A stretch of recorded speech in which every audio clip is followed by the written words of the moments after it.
Aujourd'hui, 24 octobre 2025, j'ai un désir, je ne sais comment l'expliquer, un désir, une inspiration qui me pousse à témoigner de ce qu'a été,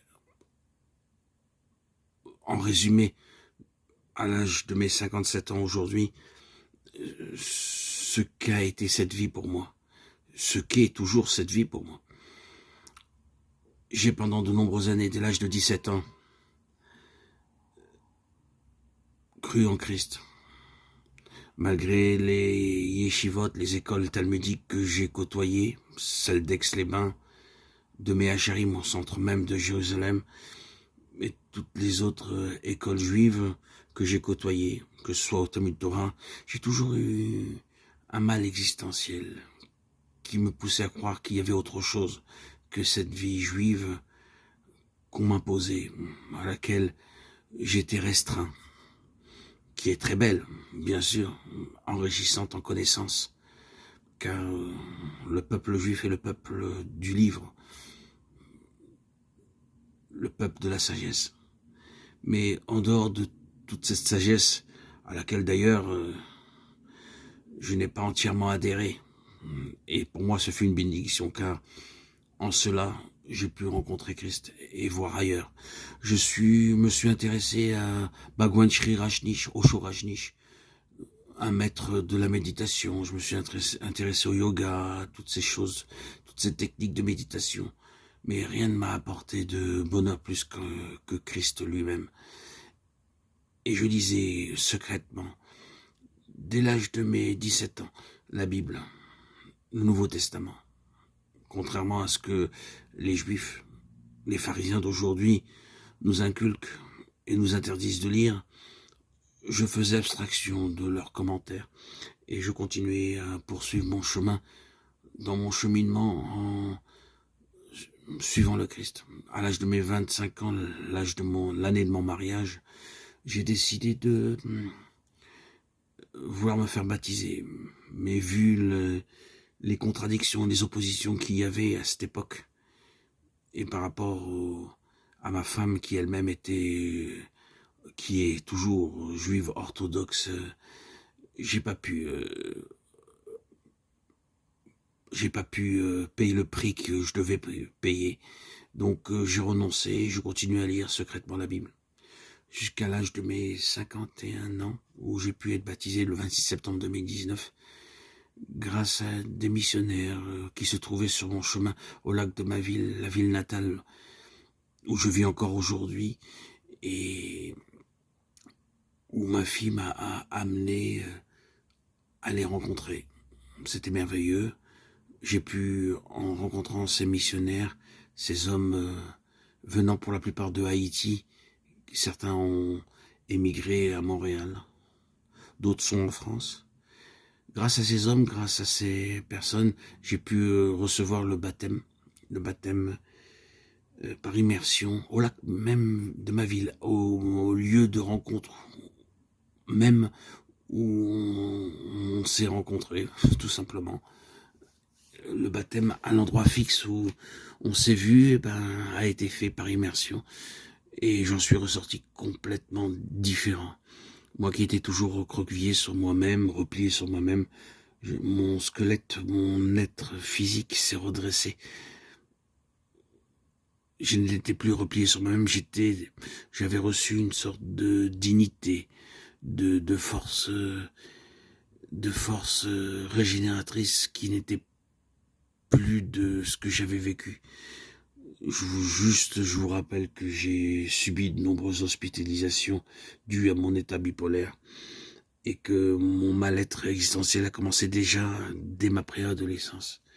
Par la joie et le bonheur d'avoir reçu ce baptême, ma vie a été toute différente.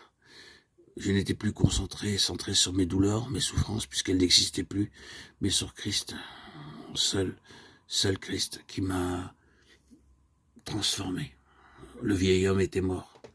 J'étais mort. Je lisais pour de nombreuses années, depuis l'âge de mes 17 ans, pour la plupart des écrits catholiques. Et ça a payé. Jésus est venu à ma rencontre.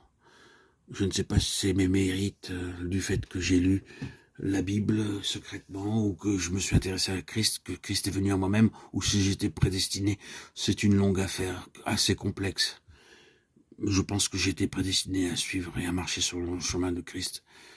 Vu ce que j'ai enduré, j'avais pris la croix, j'ai reçu la croix, subi la croix, avant même de recevoir le baptême. Donc, mon premier amour fut l'église catholique. D'ailleurs, j'allais très souvent à l'église, à la paroisse Saint-Louis-d'Antin, où je prenais l'Eucharistie alors que j'étais même pas baptisé. Et je recevais cette présence réelle de Christ. D'où, encore aujourd'hui d'ailleurs, cette foi en l'église catholique, que je garde secrète au plus profond de mon cœur, que je vous divulgue aujourd'hui. Cette foi en l'église catholique qui m'a tellement apporté par l'Eucharistie, où j'ai vécu la présence réelle de Christ. Puis, après, j'allais dans l'église de Haïti, où j'ai reçu beaucoup d'amour, émotionnellement, sentimentalement. L'esprit fraternel était là, bien présent, puissant. Et je suis resté pendant plus de 5 ans, tout en côtoyant l'église catholique et en restant à prendre l'Eucharistie secrètement.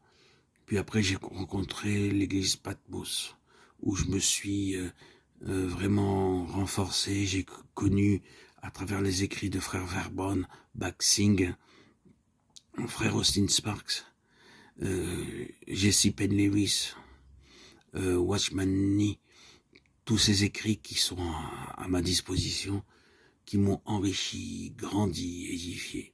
Et c'est toujours une merveille puisque je continue à les lire. Donc aujourd'hui, à l'âge de mes 57 ans, je voudrais faire un petit résumé de tout ce qu'a été ma vie. Une réjouissance, un succès, une réussite par Christ.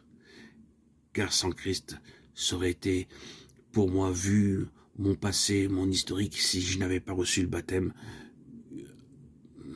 peut-être le suicide ou la mort désirée et aspirée. Mais aujourd'hui, en Christ, par Christ et pour Christ, je vis. Et je vis une vie édifiante.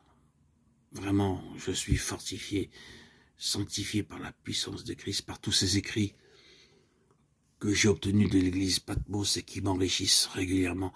Et d'ailleurs, que je vous partage régulièrement sur ma chaîne YouTube. En résumé, Christ est ma vie, Christ est ma joie, Christ est ma réjouissance, Christ est ma liberté. En Christ, sachez bien, comprenez bien, que vous pouvez recevoir toutes les gratifications, les besoins les demandes auxquelles vous aspirez. Mais quoi qu'il arrive, vous devez bien savoir que l'élève n'est pas plus grand que son maître et il faut subir et recevoir des épreuves pour pouvoir appartenir et faire partie de l'église de Christ. L'église de Christ n'est pas une mince affaire. L'élève n'est pas plus grand que son maître. Sachez-le bien, suivre Christ, c'est un chemin, c'est un parcours, c'est un cheminement où ce n'est pas facile. L'évangile n'est pas un évangile bonbon comme tous les prédicateurs. Les prédicateurs et les évangélistes qui s'intéressent à votre porte-monnaie veulent vous instruire. Suivre le Christ, c'est porter la croix.